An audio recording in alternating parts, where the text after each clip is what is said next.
In the summer of 1942, the United States military landed 11,000 Marines on a sweltering island in the South Pacific that most of them had never heard of. They expected to fight the Japanese. They weren't prepared for what else was waiting for them, because on Guadalcanal, the jungle itself was a combatant. It carried disease in the air, starvation in its roots, and a heat so relentless that men collapsed on trail marches before they ever saw the enemy. By the time the campaign ended 6 months later, the US Army Medical Department would conclude that disease caused more than 5 times as many casualties as enemy action. The Japanese lost somewhere between 9,000 and 15,000 men, not to bullets, but to starvation and sickness, in a jungle that swallowed entire battalions without a single shot being fired.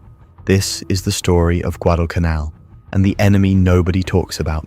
To understand why 2 of the world's most powerful militaries sent their men to die on a remote island in the Solomon Chain, you have to understand where the Pacific War stood in the summer of 1942.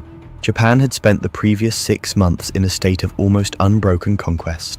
In December of 1941, they struck Pearl Harbor and then swept south and west in a matter of weeks, taking the Philippines, Singapore, Hong Kong, Malaya, Burma, and most of the Dutch East Indies.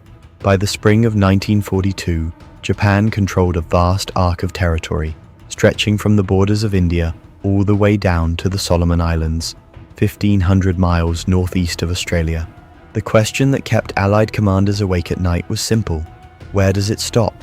The answer, as it turned out, was Guadalcanal. It was not a glamorous objective. Guadalcanal is roughly 90 miles long and 25 miles wide, a mountainous, jungle-covered island with almost no roads, a handful of coconut plantations along its northern coast, and a malarial river system running through its interior. The native Melanesian population lived mostly in the hills. The Japanese had been there since May of 1942, and they were building something, an airfield. It was that airfield, not the island itself, that the Americans needed to prevent.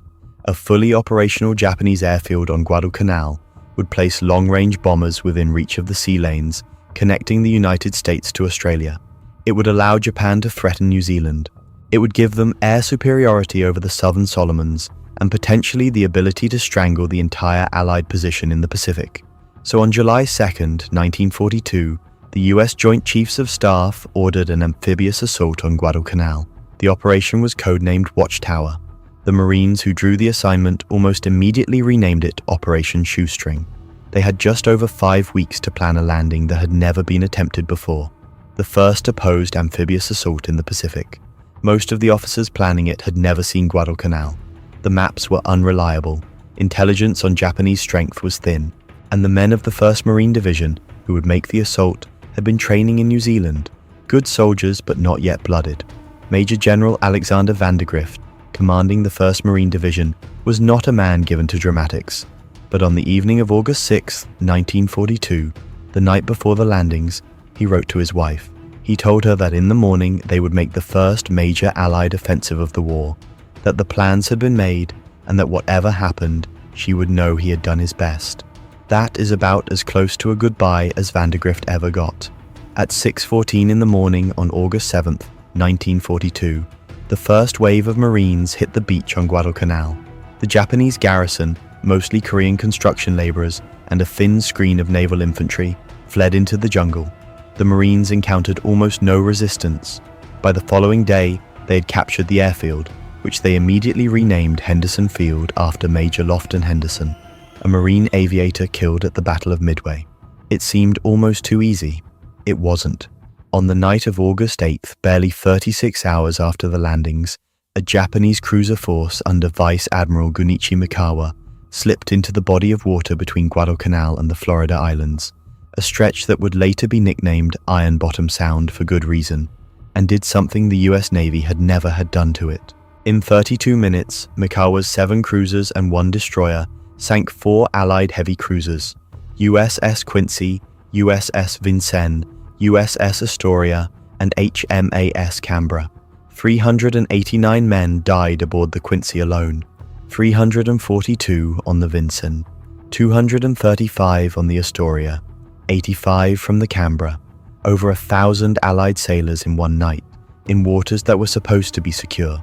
It was the worst open ocean defeat in US Navy history, and the consequences for the Marines ashore were immediate and severe.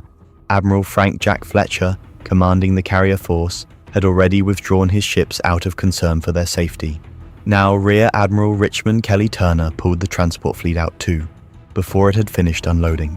The Marines on Guadalcanal were left with roughly 17 days of food, rather than the planned 60. They had 4 units of ammunition instead of a full combat load. Most of their heavy equipment was still in the holds of ships that were now steaming south. Their barbed wire was gone, most of their sandbags were gone, and the Japanese Navy owned the waters around the island. For the next 6 weeks, the US Navy would largely avoid Guadalcanal. The Marines were on their own. What they ate in the weeks that followed was captured Japanese rice twice a day. They supplemented it with canned New Zealand mutton that was so bad the men called it Old Billy Goat. Their surgeon reported nearly every man losing weight. Secondary anemia was spreading through the division, and the jungle, which they had barely begun to understand, was about to start killing them in earnest. You have to understand what Guadalcanal actually is before you can understand what it did to the men who fought there. The island's interior is almost completely mountainous, covered in dense tropical rainforest where the canopy blocks nearly all direct sunlight. The temperature during the day typically runs above 95 degrees Fahrenheit, with humidity so thick that correspondent Richard Tregaskis, covering the campaign for the International News Service, described simply existing there as feeling like breathing warm water. Rainfall in the interior exceeds 180 inches per year. Rivers run fast and wide after rain, often chest deep, filled with crocodiles. The jungle itself is layered, 50-foot trees overhead, dense brush at eye level, razor-sharp sword grass that shreds skin and uniforms. The ground beneath is soft red clay that turns to deep mud in the rain and bakes to a brick-like crust in the sun. There are almost no roads. The few trails that exist disappear into the undergrowth within yards of leaving the coast. Marine Robert Leckie, a machine gunner with the 1st Marines, who later wrote one of the finest memoirs of the campaign, described the Tenarú River, the waterway that formed the eastern boundary of the marine perimeter, as crested with scum and fungus, evil and green. If there are river gods, the Tenarú was inhabited by a baleful spirit. He was not exaggerating for effect.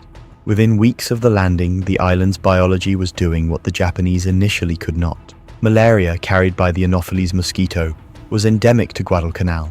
The parasite was already in the soil, in the water, in the air that men breathed at dusk. It incubated silently for 10 to 14 days, then struck without warning. Fever, chills, violent shaking, drenching sweats that soaked through a man's uniform while he lay on the ground shivering. Dysentery followed close behind, carried in the water of the rivers and streams the men drank from when their canteens ran dry. Fungal infections, what the men called jungle rot, colonized any patch of skin that stayed wet for more than a few days, which was most of the skin on most men most of the time. The infections began as rashes, progressed to open sores, and in severe cases spread across a man's back and chest in sheets of weeping tissue. There was no keeping dry. There was no keeping clean. The jungle simply did not allow it. Dengue fever struck too, and scrub typhus, and an array of intestinal parasites that the division's surgeons catalogued with the resigned thoroughness of men documenting a disaster. By November of 1942, just 3 months into the campaign, malaria alone had sent 3,283 Marines to the hospital in a single month. That is more than the entire 1st Marine Division lost in killed in action over the full 6 months of the campaign. When the division was finally withdrawn from Guadalcanal in December of 1942, the US Army Medical Department compiled its assessment. Of the 10,635 casualties suffered by the 1st Marine Division, between August 7th and December 10th, only 1,472, roughly 14%, came from gunshot wounds. 5,749 were malaria cases. Disease admissions of all kinds totaled more than 8,500. 8,500 men sick in a division that had landed with roughly 17,000. The medical department's official conclusion, stated without qualification in its post-war history, was this: malaria caused more than 5 times as many casualties as enemy action across the South Pacific. The official history goes further and states that it is safe to assume that every man who served on the island during the period of 7 August 1942, and 9 February 1943 fell victim to the disease. Vandegrift's surgeon reported March casualties, men collapsing on trail marches from heat stroke, dehydration, and malarial fever, regularly outnumbering the men who fell to enemy fire in the same operations. At one point during the October and November fighting, war neuroses, what a later generation would call combat stress, were putting 110 men per month out of action, on top of everything else. The Americans had a partial answer to malaria in the form of atabrine tablets, an anti-malarial drug that could suppress the parasite. The problem was that the men refused to take it. Rumors spread through the division that atabrine caused impotence. Others said it turned you yellow, which it did. Division surgeons began staging inspections in the mess line, watching men put the pills in their mouths, waiting until they swallowed. And still men found ways to spit the tablets into the mud when no one was looking. No dedicated malaria control personnel were permitted on Guadalcanal until mid-November, more than 3 months after the landing. By then, the damage was done. While the Marines were losing the war against the jungle, the Japanese were preparing to fight one they thought they had already won. Imperial General Headquarters in Tokyo was initially dismissive of the American landing. The prevailing view was that a handful of Marines on a tropical island could be brushed aside by a resolute frontal assault, the way Japanese forces had swept aside Allied resistance across the Pacific for the previous 8 months. The man assigned to deliver that assessment, its first correction, was Colonel Kiyonao Ichiki. Ichiki commanded the 28th Infantry Regiment, specifically the unit's first element of approximately 917 men, which landed from 6 destroyers at Taivu Point on the night of August 18th. He left roughly 100 men as a rear guard and marched the remaining 800 west along the beach toward the marine perimeter. He did not wait for reinforcements. He did not scout the American positions in detail. He had written in his journal that the Americans would be defeated by dawn of August 21st, after which he intended to enjoy the fruit of victory. The Marines knew he was coming. A Solomon Islander named Jacob Vouza, a former police sergeant major who had been working as a scout, was captured by Ichiki's advance units on the night of August 20th. He refused to talk.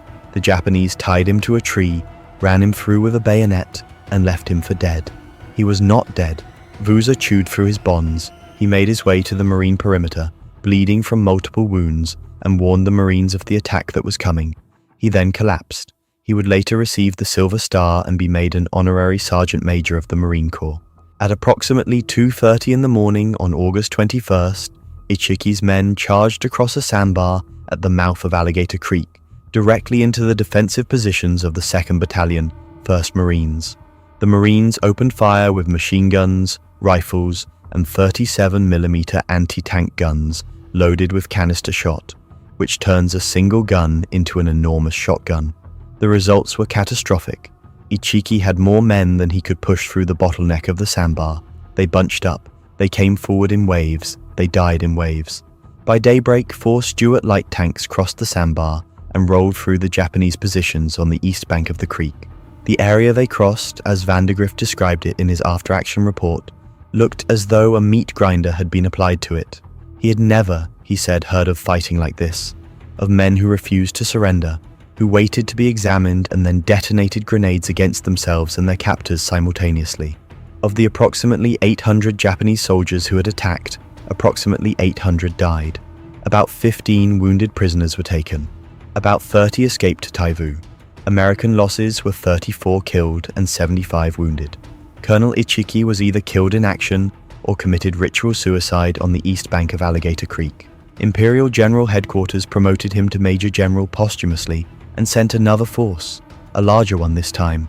The man in charge of the second attempt was Major General Kiyotake Kawaguchi. He arrived on Guadalcanal in late August with approximately 6,000 men of the 35th Infantry Brigade, and he had a more sophisticated plan than Ichiki's frontal charge.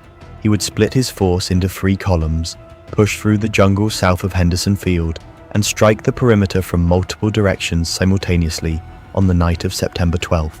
The terrain he chose for his approach march was among the worst on the island. His men spent days cutting through dense jungle undergrowth, struggling across streams, hauling their equipment up and down steep muddy ridgelines. By the time the main assault force of approximately 2,000 to 3,000 men reached their attack positions, they were already exhausted and had lost coordination between their columns. What stood between them and Henderson Field was a coral spine rising from the jungle about a mile south of the airfield. It wasn't a mountain. It was a low, grass-covered ridge, perhaps 123 feet at its highest point, running roughly north to south in 3 connected hillocks. Defending it were approximately 840 men of the 1st Raider Battalion and the 1st Parachute Battalion, commanded by Lieutenant Colonel Merritt Edson. Edson was a lean, cold-eyed Marine who had made his name leading the Raiders on unconventional operations earlier in the war. His men called him Red Mike for his reddish hair and his reputation for putting his men in the direction of the enemy, regardless of what the tactical situation suggested. He had walked the ridge that afternoon, assessed the ground, and told his battalion commanders to expect an attack. On the night of September 12th, Japanese probes began testing the Marine lines. They found gaps, they infiltrated. Hand-to-hand fighting broke out in the dark in the grass along the ridge's southern slope. By morning, the Marines had pushed the Japanese back, but Edson knew the main assault was still coming. He was right. On the night of September 13th, it came in waves. Hundreds of Japanese soldiers charged up the slope of the ridge in frontal assaults, beginning around 9:30 in the evening. Edson's men on the southern hillock, Hill 80, were overrun. The Marines pulled back to Hill 123, the central height, and held. The 11th Marines, the division's artillery regiment, fired 1,992 rounds that night at ranges as close as 200 yards from their own men. Edson moved up and down the line in the darkness, exposing himself constantly, directing fire, pulling men back to defensible ground, calling in artillery on positions that the Japanese had just taken from his own battalion. The Japanese came again and again. By approximately 4 in the morning on September 14th, the attacks faltered. When daylight came, more than 600 Japanese bodies lay on the slopes of the ridge. Total Japanese casualties across Kawaguchi's force exceeded 1,500. The Marines of the Raider and Parachute battalions suffered a combined total of roughly 260 casualties, dead and wounded, over 2 nights of fighting. Merritt Edson received the Medal of Honor for those 2 nights on the ridge. So did 5 of his men, posthumously. The ridge was named Bloody Ridge, or Edson's Ridge. Both names stuck. Kawaguchi was relieved of command. The fighting on the ground was only part of what made Guadalcanal so destructive. The campaign produced some of the most intense naval combat of the entire Second World War, fought in the waters around the island in a series of night engagements that left so many ships on the floor of the Sound that Allied sailors eventually gave it the name it carries to this day, Ironbottom Sound. More than 50 ships from both sides now rest on its floor at depths between 100 and 900 feet. Among them are American cruisers, Japanese battleships, a dozen or more destroyers from each side, and the wrecked transports that were trying to feed Japanese soldiers who were already starving. The most consequential of all the naval battles around Guadalcanal took place over 4 nights in November of 1942. History remembers it simply as the Naval Battle of Guadalcanal, and it was the engagement that effectively decided who controlled the island. On the night of November 12th, Rear Admiral Daniel Callahan led a force of 2 heavy cruisers, 3 light cruisers, and 8 destroyers directly into a Japanese bombardment force that included the battleships Hiei and Kirishima. What followed was not a battle in any conventional tactical sense. It was a collision, ships firing at point-blank range in total darkness, friends and enemies so intermingled that commanders could not always tell whether a target was their own vessel or the enemy's. Callahan's flagship, USS San Francisco, was struck repeatedly by both Japanese shells and, tragically, by fire from American ships. Rear Admiral Callahan was killed on the bridge. So was Rear Admiral Norman Scott aboard USS Atlanta, which was so badly damaged it had to be scuttled the next morning. 2 American admirals killed in a single night, the only 2 US admirals to die in surface combat during the entire war. The Japanese paid heavily too. The battleship Hiei was crippled during the melee and finished off by aircraft from Henderson Field the following morning. Then, on the night of November 14th, the American battleships Washington and South Dakota intercepted the Japanese force coming in to try again. USS Washington found the battleship Kirishima with its radar close to firing range and put 9 16-inch shells and about 45-inch shells into her. Kirishima sank the following morning. Japan lost both battleships, a heavy cruiser, and 7 of 11 troop transports attempting to run men and supplies to Guadalcanal during those same days. The naval battle of Guadalcanal was over. After November of 1942, Japan could no longer reinforce the island in any meaningful way. The men already there would have to survive on what they had, or what the destroyers could drop offshore at night. It was not enough. It was nowhere near enough, and the men on the island were already dying. Sometime in late October or early November of 1942, Japanese soldiers on Guadalcanal started calling their island by a new name, Gato. In Japanese, the word means starvation. It was a deliberate play on the Japanese phonetic rendering of Guadalcanal, Gadarukanaru, substituting the character for hunger. It passed through the ranks quietly at first, then became universal. Starvation Island. The name tells you everything about what was happening on the Japanese side of the perimeter. To understand how it reached that point, you have to understand how the Imperial Japanese Army fed its men, or rather, how it failed to. A Japanese infantryman's full combat ration, when delivered intact, ran approximately 2,200 to 2,800 calories, drawn from about 800 grams of cooked rice or barley, canned meat or fish, miso paste, dried vegetables, and pickled plums. By October of 1942, men on Guadalcanal were receiving roughly 600 grams of food per day. By December, many units were receiving nothing at all. Some days, the only food available was what a man could pull from the jungle floor: coconut meat, ferns, roots, grass. By December, deaths from starvation among the 17th Army were exceeding 100 men per day. The mechanism of the disaster was the same for the Japanese as for the Americans, only worse. The Navy could not guarantee the supply lines. After the November naval battles, the Imperial Navy could no longer run transport ships into Guadalcanal's waters during daylight.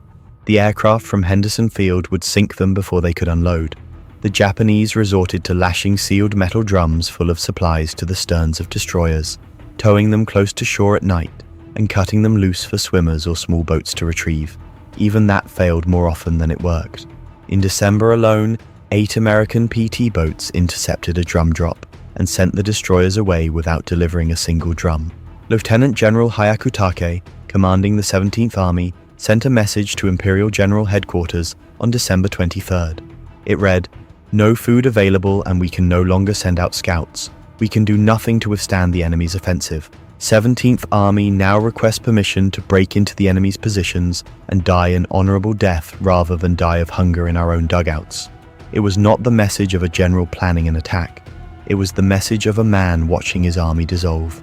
An Imperial Navy lieutenant named Yasuobi, writing in his diary that same December, recorded what had become a kind of grim, informal rubric among the Japanese on Guadalcanal for calculating how long a man had left to live, based solely on what his body could still do. He who can stand, 30 days. He who can sit up, 3 weeks. He who must urinate while lying down, 3 days. He who has stopped speaking, 2 days. He who has stopped blinking, until dawn. The words were written by a man who was watching his comrades move through those categories one by one. A Japanese sergeant named Yoshida Kashichi, who survived the campaign and later published an account, left a poem that circulated among the troops in the final months. Part of it reads, "Deep in the lush Guadalcanal jungle, our rice is gone. Eating roots and grass along the ridges and cliffs, leaves hide the trail, we lose our way. Stumble and get up, fall and get up, covered with mud from our falls. Blood oozes from our wounds, no cloth to bind our cuts. Flies swarm to the scabs, no strength to brush them away. Fall down and cannot move. How many times I've thought of suicide." He was not alone in those thoughts. Recovered Japanese diaries document men boiling their leather rifle slings and harnesses, chewing the material for anything it might yield. Soldiers ate insects, lizards, anything they could catch. Units that had stopped receiving any food at all began dying not in battle, but in their foxholes, from starvation complicated by the malaria and dysentery that was already tearing through their bodies. The October offensive, a massive coordinated assault on the American perimeter, led by Lieutenant General Maruyama's 2nd Division, had already demonstrated how thoroughly the jungle was dismantling the Japanese capacity to fight. Maruyama had ordered his 7,000 men to cut a 15-mile trail through the most difficult terrain on the island in order to reach the American southern perimeter undetected. His men carried mortar rounds and artillery shells, in addition to their packs and rifles. Gun crews hauled 70mm pack howitzers up cliff faces on ropes. The march was supposed to take 3 days. It took 5. The attack was supposed to come on the night of October 22nd. It came on the night of October 24th, 48 hours late, with the men already exhausted and the artillery abandoned along the trail. What awaited them was Lieutenant Colonel Louis Puller's 1st Battalion, 7th Marines, reinforced at the last moment by the 3rd Battalion of the Army's 164th Infantry Regiment.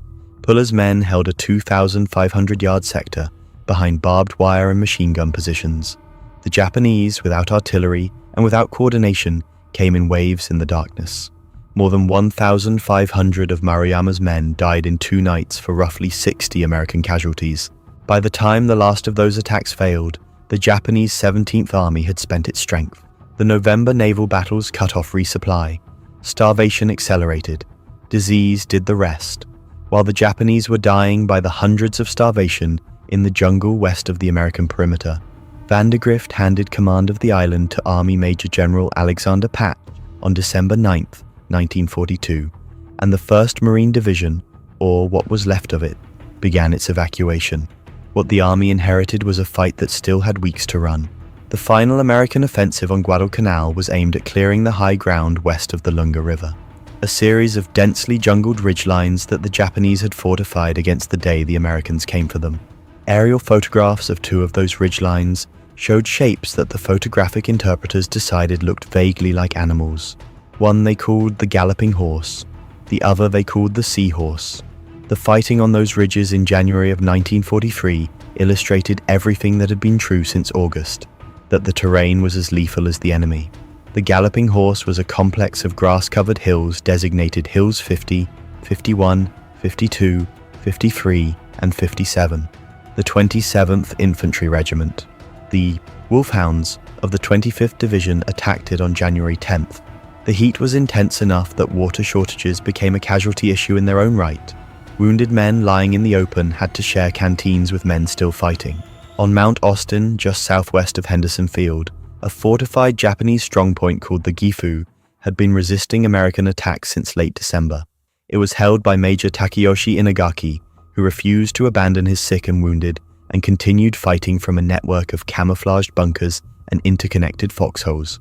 The 2nd Battalion of the 132nd Infantry had been attacking the Gifu for weeks, and by December 29th had lost 53 killed and 129 wounded, but also 131 men to sickness. In a regiment that had just arrived on the island, disease was already matching combat as a source of casualties.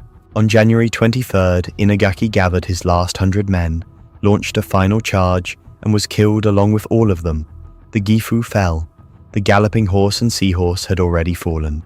The ridgeline was clear. The Japanese on Guadalcanal had nowhere left to go.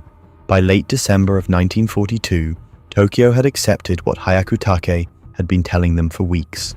Guadalcanal could not be held.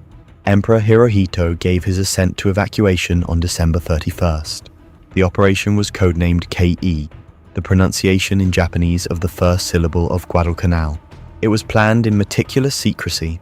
The Americans, for all their intelligence resources, did not see it coming. As late as January 26th of 1943, American intelligence communiques interpreted increased Japanese naval activity around the Solomons as preparation for another offensive push. Halsey repositioned his heavier surface units south of Guadalcanal to guard against a renewed assault. The Japanese destroyers, when they came, ran down the slot largely unmolested. Before the evacuation runs began, the Japanese landed a fresh battalion of troops, the Yano Battalion, at Cape Esperance on January 14th.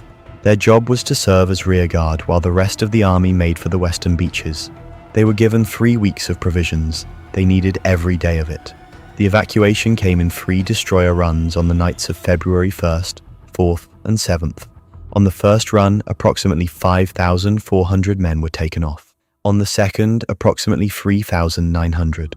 On the final run, on the night of February 7th, 18 destroyers worked the beaches until 3 in the morning, calling out along the shoreline for stragglers. They took off 1,972 men and then turned north.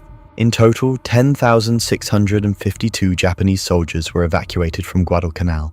The sailors who received them later described the experience. An account from a support unit at Bougainville reads, "Hardly human beings, they were just skin and bones dressed in military uniform, thin as bamboo sticks. They were so light, it was like carrying infants. Only their eyes were bright. Their digestive organs were so completely destroyed, we couldn't give them good food. Only porridge." 600 of the evacuees died in transit, or shortly after reaching Bougainville. 3,000 more required prolonged hospitalization before they could be considered fit for any duty at all. The average survivor had lost somewhere between 30 and 50 pounds on the island. The numbers that remained told the story of what Guadalcanal had done. The 28th Infantry Regiment, Colonel Ichiki's regiment, had landed on the island with 1,945 men across its various elements. 264 were evacuated, 86% were gone. The 35th Infantry Brigade, Kawaguchi's command, had put approximately 4,000 men on the island. 618 were evacuated, 85% were gone. And of those who died, the 9,000, the 15,000, however many the true number was, the majority had not been killed in battle. They had starved, they had drowned in rivers, they had been consumed by the malaria and dysentery that the jungle dealt to every man who entered it without protection, regardless of which flag he fought under.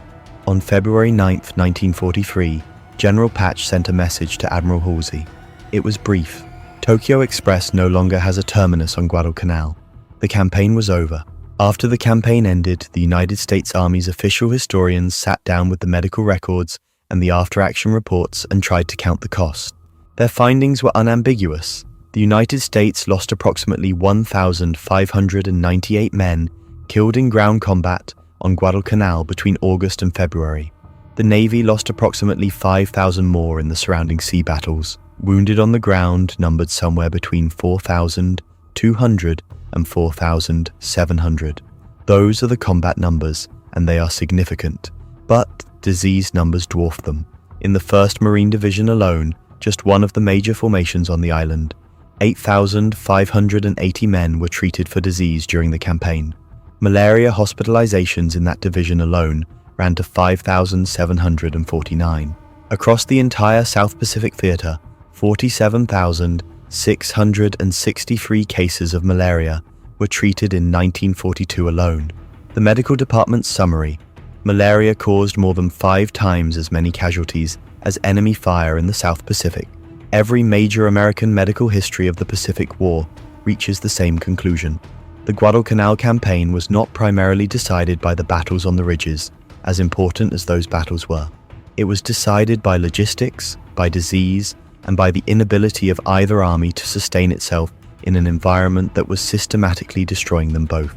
The Japanese numbers are harder to pin down with precision, because records were lost and the defeated do not always count their dead carefully. But the range that emerges from Japanese scholarship, including the post-war work of historian Akira Fujiwara, who spent decades quantifying starvation deaths in the Imperial Japanese Army, and from American official histories, is consistent. Of the roughly 20,000 to 24,000 Japanese who died on or around Guadalcanal, somewhere between 9,000 and 15,000 died of starvation and disease rather than combat wounds. That means that on the Japanese side, somewhere between 40 and 60% of all deaths, nearly 1 in 2, possibly more, were attributable not to the US Marines or the US Army, but to the island itself. Fujiwara went on to document that the pattern Guadalcanal established was not an anomaly. It was a template. At Imphal in 1944, Japanese soldiers starved along the roads through the Burmese jungle. On New Guinea, a route the survivors called the Skeleton Highway, Hakotsu Kaido, was named for what it was covered with: the Philippines, the Marianas, the Kuriles. The numbers accumulate into something almost incomprehensible. By the end of the Pacific War, historians estimate that approximately 15,000 Japanese soldiers starved to death on Guadalcanal, 158,000 in New Guinea, and 400,000 in the Philippines. More Japanese soldiers died of starvation and disease than were killed by Allied weapons in the entire war. The 1st Marine Division was withdrawn from Guadalcanal in December of 1942 and sent to Australia to recover. It took months. Some men were unfit for combat duty for half a year. The division received the Presidential Unit Citation. It would go on to fight at Cape Gloucester, Peleliu, and Okinawa, but the men who had been on Guadalcanal from the beginning carried the island with them for the rest of their lives. In their lungs, in the malaria that would recur for years, in the weight they never quite put back on. Henderson Field still exists. Today it is the international airport serving Honiara, the capital of the Solomon Islands. Planes land and take off on the runway that the Japanese built, and the Marines seized in August of 1942, the runway that both sides bled and starved to control for 6 months. Around it, the jungle grows the same way it always has, thick, green, indifferent. It does not remember the men who died in it, but the records do.